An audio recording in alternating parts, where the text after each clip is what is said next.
Hello students, welcome back to our YouTube channel. तो आज हम कवर करेंगे पेज नंबर 369 से। उससे पहले हम कवर कर चुके हैं। जिन्होंने वीडियो नहीं देखे जाके देख लेना, सारी आपको यूट्यूब चैनल पर ही मिलेंगी। और जिन्होंने चैनल को सब्सक्राइब नहीं किया है वो फटाफट से कर ले चैनल को सब्सक्राइब। टेलीग्राम चैनल जिन्होंने ज्वाइन नहीं किया वो भी कर ले। शिक्षा अध्ययन के नाम से ही टेलीग्राम चैनल है और डिस्क्रिप्शन में मेंशन है, ठीक है। लिंक आप वहाँ से डायरेक्ट ज्वाइन कर सकते हैं। अब यहाँ पे सबसे पहली चीज़ आती है सेकंड लैंग्वेज लर्निंग में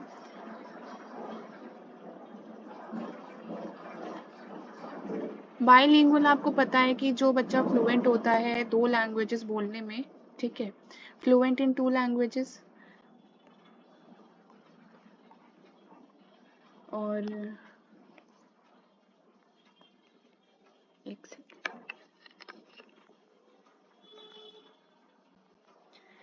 नेक्स्ट इंग्लिश इमर्जन अप्रोच क्या होती है? Approach to teaching English as a second language in which instruction is presented only in English. तो इंग्लिश इमर्जन अप्रोच नाम से पता चल रहा है कि इंग्लिश को सेकेंड लैंग्वेज टीच किया जा रहा है, जहाँ पे सिर्फ इंस्ट्रक्शन इंग्लिश में ही प्रेजेंट की जाएंगी, ओके। और बायलिंगुअल एजुकेशन होती है speaking of teaching non-English speaking children in native language and while they learn English and later switching to all English instruction। तो बायलिंगुअल का मतलब होता है स्टार्टिंग में जब बच्चा आते तो नेटिव लैंग्वेज यूज करनी पड़ती है, धीरे धीरे जब वो सेकेंड लैंग्वेज सीख जाते हैं तो फिर सेकेंड लैंग्वेज में ही इंस्ट्रक्शन दी जाती है। तो that is bilingual education. Two way dual language का मतलब क्या होता है? Approach to second language learning in which English speaker and non English speaker learn together in their own and each other's language.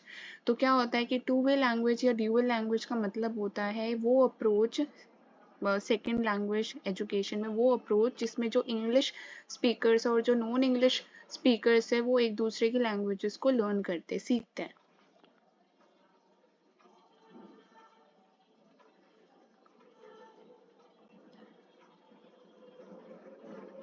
Next आता है reading. तो यहाँ पे हमारे पास आता है लिटरेसी में सबसे पहले रीडिंग है। Children can identify a printed word in 2 contrasting way. बच्चा जो है प्रिंटेड वर्ड को 2 तरीके से आइडेंटिफाई कर सकता है। पहला तो डिकोड करके, the child sound out the word translating it from print to speech before retrieving it from long term memory, ठीक है। यहाँ पे भी लिखा है डिकोडिंग का मतलब। उसके बाद दूसरा होता है, सेकेंड मेथड होता है visually based retrieval. The child simply look at the word and then retrieves it. बच्चा वर्ड को देखेगा और फिर उसके बाद रिट्रीव करेगा, मतलब इन्फॉर्मेशन को उस निकाल के लेकर आएगा, ठीक है। और जो ट्रेडिशनल अप्रोच है जो फोकस करता है डिकोडिंग में, जिसको हम कहते हैं फोनेटिक अप्रोच, ये ट्रेडिशनल अप्रोच होती है। और more recent whole language approach focus visual retrieval and use of contextual cues. तो ये सिर्फ पढ़ लेना, ठीक है। ज़्यादा डीप में पढ़ने की ज़रूरत नहीं, सिर्फ आपको टर्म्स पता होनी चाहिए। मेटाकॉग्निशन इंपॉर्टेंट है, awareness of one's own mental process, सीधी आती है डेफिनेशन इसकी। तो writing, the child in school entering first grade, influence on school achievement, self efficacy, belief, gender, parenting practice, socio economic status, peer acceptance, ये सारी चीज़ें, class size,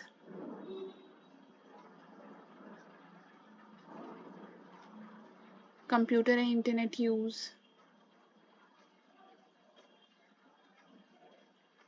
अब यहाँ से आती है, ये इम्पॉर्टेंट है, चिल्ड्रन विद लर्निंग प्रॉब्लम्स, ठीक है।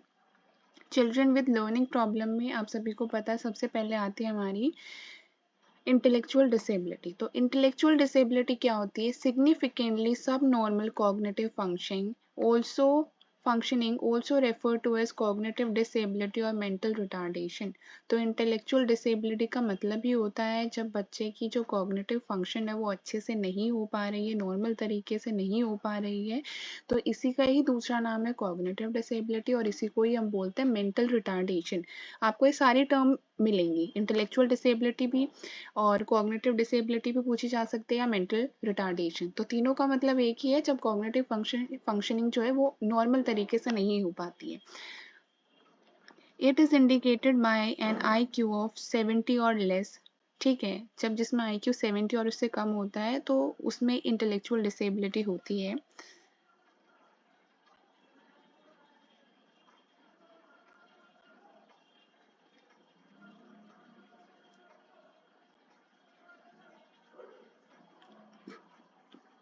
और क्या क्या कारण हो सकते हैं? Genetic disorder, traumatic accident, prenatal exposure to infection, alcohol, environmental exposure और हाई लेवल्स ऑफ मर्करी।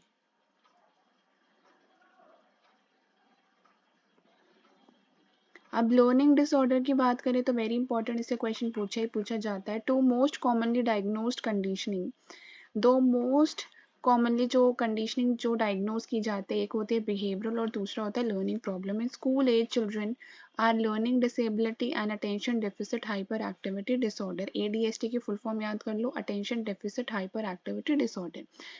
तो लर्निंग डिसेबिलिटी में सबसे पहले है dyslexia, a language problem disorder in which reading is substantially below the level predicted IQ or age।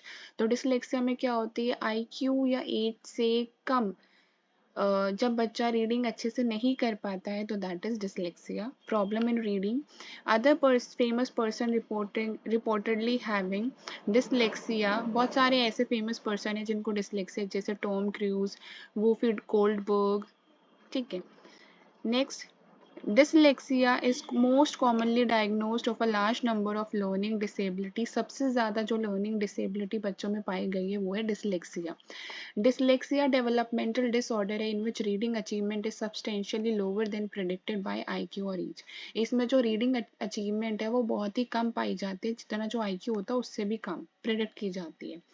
Learning disability disorder that interfere with specific aspect of learning and school achievement। ठीक है, तो learning disability मतलब अगर कोई specific achievement या specific learning करनी है तो उसमें कोई चीज़ रुकावट पैदा कर रही है, बाधा डाल रही है, वो अचीवमेंट नहीं होने दे रही है, तो that is learning disability.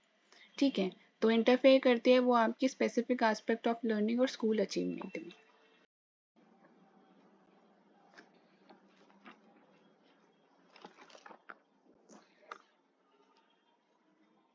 Next is these disorder interfere with specific aspect of school achievement. जैसे लिसनिंग में भी प्रॉब्लम हो सकती है, मतलब जो नॉर्मल लिसनिंग से कम करे, स्पीकिंग हो गई एबनॉर्मल स्पीकिंग, रीडिंग हो गई, राइटिंग हो गई, problem in writing, problem in listening, problem in speaking, problem in doing calculation mathematics में, problem in doing motor skills. तो ये सारे जो है स्कूल अचीवमेंट में इंटरफेयर लाते हैं। नेक्स्ट,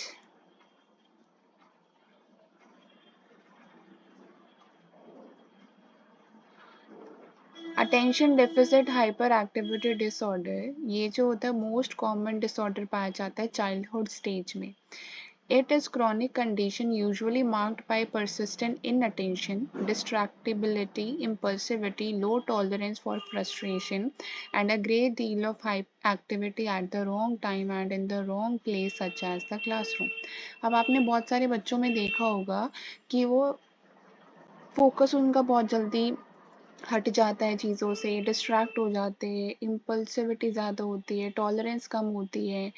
ठीक है, तो ये सारे ADHD के वो है सिम्टम्स। अगर हम बात करें, ये एक तरह का सिंड्रोम है जिसमें क्या क्या कैरेक्टरिस्टिक्स आपको देखने को मिलेंगे, persistent inattention, distractibility, impulsivity, low tolerance for frustration and inappropriate over activity. बच्चा बीच में जो है कुछ ना कुछ एक्टिविटी कर रहा है, ठीक है, क्लास के दौरान ही।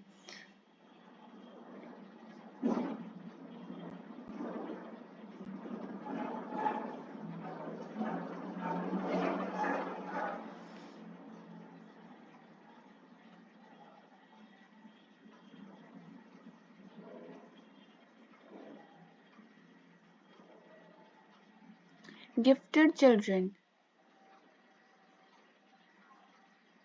तो सर आइजैक न्यूटन की अगर हम बात करें जिसने ग्रेविटी डिस्कवर की थी, वो बहुत ही पुअर ग्रेड से ग्रेड लाते थे स्कूल में, और बहुत पुअरली परफॉर्म करते थे अपने स्कूल टाइम में, लेकिन फिर भी उन्होंने ग्रेविटी डिस्कवर की।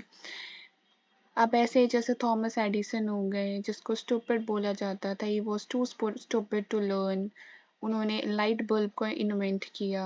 ऐसे बहुत सारे एग्जाम्पल्स आपको देखने को मिलेंगे। तो giftedness is hard to define and identify. Giftedness बहुत मुश्किल है डिफाइन और आइडेंटिफाई करना। आइडेंटिफाइंग गिफ्टेड चिल्ड्रन, तो traditional giftedness is high general intelligence as shown by IQ score 130 और हाई है, जिसका IQ 130 और उससे ज़्यादा है वो गिफ्टेड चिल्ड्रन होते हैं। Include highly creative children, children from minority group, children with specific attitude. ये सारे मतलब अगर हम बात करें, ये जो डेफिनेशन है, जो हाईली क्रिएटिव चिल्ड्रन होते हैं whose unusual answer often lower their test score, children from minority school whose ability may not be well developed through though the potential is here, and children with specific aptitude who may be only average or even show learning problem in other areas। तो ये सारे define किए गए हैं gifted children में, ये सारे बच्चे। और व्हाट कोज गिफ्टेडनेस, क्या चीज़ कोज करते हैं गिफ्टेडनेस को?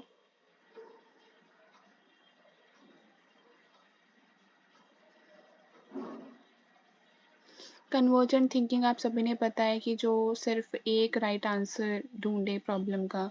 डाइवर्जेंट जो बहुत सारे डाइवर्स पॉसिबिलिटी ढूंढता है, ठीक है। कन्वर्स का मतलब होता है जैसे एक प्रॉब्लम है तो एक ही सॉल्यूशन फाइंड आउट करना। डाइवर्सिटी का मतलब है अगर एक प्रॉब्लम है तो उसके बहुत सारे क्या ढूंढना, सॉल्यूशंस ढूंढना। उसके बाद एनरिचमेंट, एक्सिलरेशन, ये मत करो।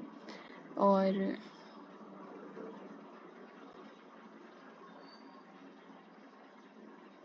ये देख लो, the Torrance test of creativity of thinking among the most widely known test for creativity के लिए कौन सा माना जाता है? Torrance test of creativity thinking. Next, educating gifted children.